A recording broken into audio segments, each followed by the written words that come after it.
So with new laws legalizing medicinal and recreational weed in various states across the country, there was a giant uptick in marijuana use, right? I mean, that's obviously what's going to happen.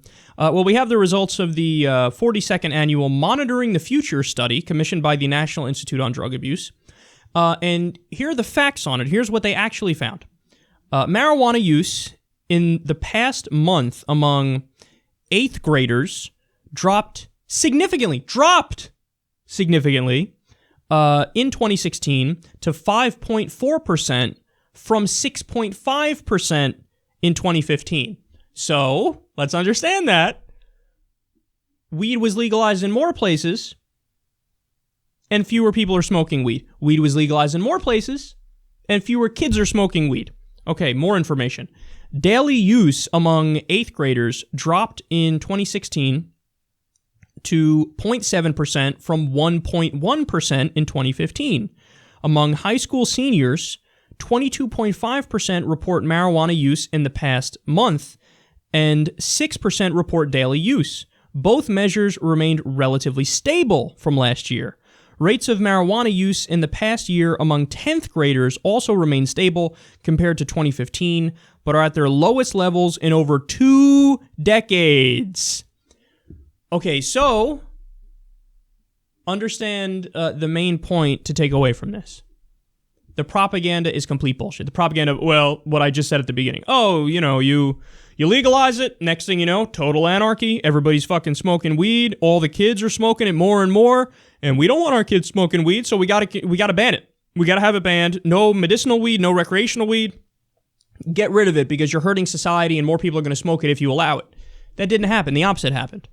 So for some groups, for some age groups, it stayed stable. It was, about the same number of people are smoking now as were smoking before you legalize it. For other groups, there was a drop. Particularly the younger groups, there was a drop. So the exact argument of, what about the kids? What about the kids? If anything, the argument you should be making is, for the kids, we have to legalize it. We have to legalize it for the kids. Because when you legalize it, use drops. When you legalize it, use drops. So for the kids, we have to legalize it because we want fewer people smoking it, so we have to legalize it.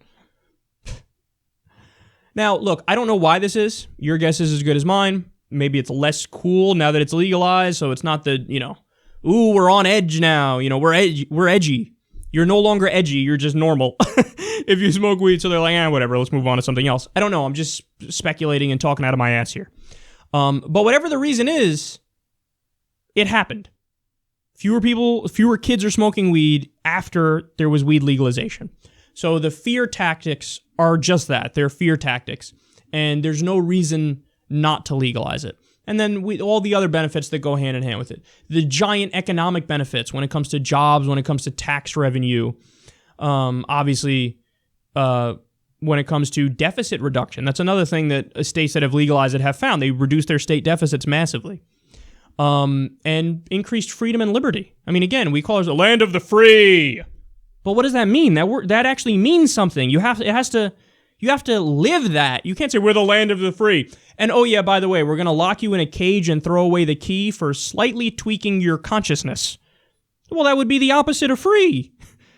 That's the polar opposite of free. What do you mean? Do you actually believe in freedom or not? Well, freedom includes being allowed to put in your body whatever you want to put in your body as long as you're not hurting anybody else.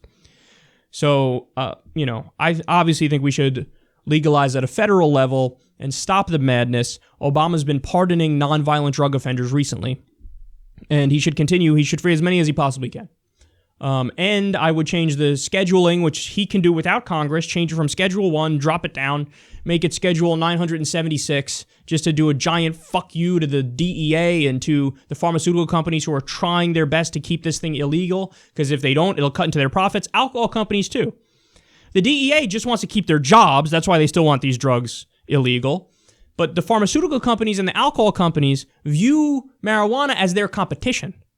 So they were funding the different state efforts to try to defeat legal marijuana. So there's a lot of fuckery going on behind the scenes here, but we know the facts now.